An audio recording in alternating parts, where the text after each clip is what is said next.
بچے بھی اس قدر نبی سے محبت کیا کرتے تھے۔ میں آپ حضرات کو ایک واقعہ بتاؤں، جنگ احد کا واقعہ ہے۔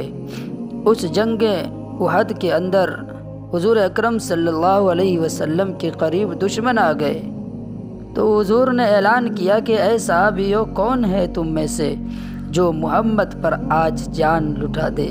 یہ کہنے کی دیر تھی، انصاریوں کے 7 بچے رسول کے سامنے آ کر کھڑے ہو گئے۔ پیغمبر رسول صلی اللہ علیہ وسلم پر تیر نہ آنے دیا۔ بچہ سامنے کھڑا ہے، تیر سینے میں لگتا ہے، بچہ شہید ہو جاتا ہے۔ پھر دوسرا بچہ آتا ہے، وہ بھی شہید ہو جاتا ہے۔ پھر تیسرا بچہ آتا ہے، وہ بھی شہید ہو جاتا ہے۔ پھر چوتھا بچہ آتا ہے، وہ بھی شہید ہو جاتا ہے۔ انصاریوں کے 7 بچے رسول کے سامنے ذبح ہو گئے۔ اور مجھے بنی اسرائیل کی قوم کا وہ واقعہ یاد آیا کہ فرعون کا مقابلہ کرنے کے لیے گئے موسیٰ علیہ السلام۔ تو موسیٰ علیہ السلام نے کہا کہ بتاؤ، تم میرے ساتھ چلنے کے لیے تیار ہو اے میری قوم؟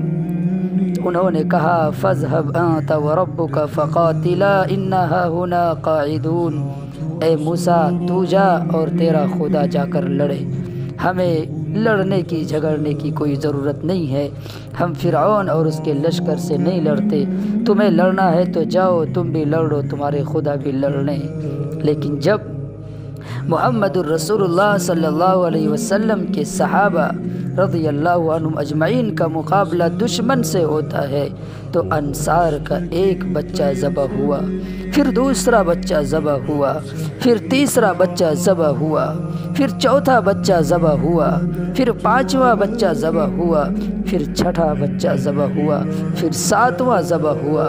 پھر صحابہ کرام رضی اللہ عنہم اجمعین کی جماعت نے رسول اکرم صلی اللہ علیہ وسلم تک تیر نہیں آنے دیا، ٹکڑے کرا لیے، تیر آنے نہیں دیا۔